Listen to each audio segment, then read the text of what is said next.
akin pang naaalala noong si Amang hinabuhay ko. Ang sabi niya ay Friday, mag-aral kang mabuti.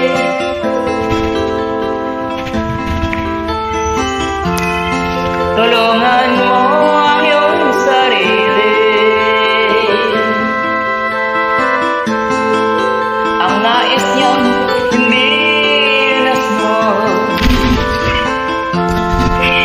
pagkat ako'y may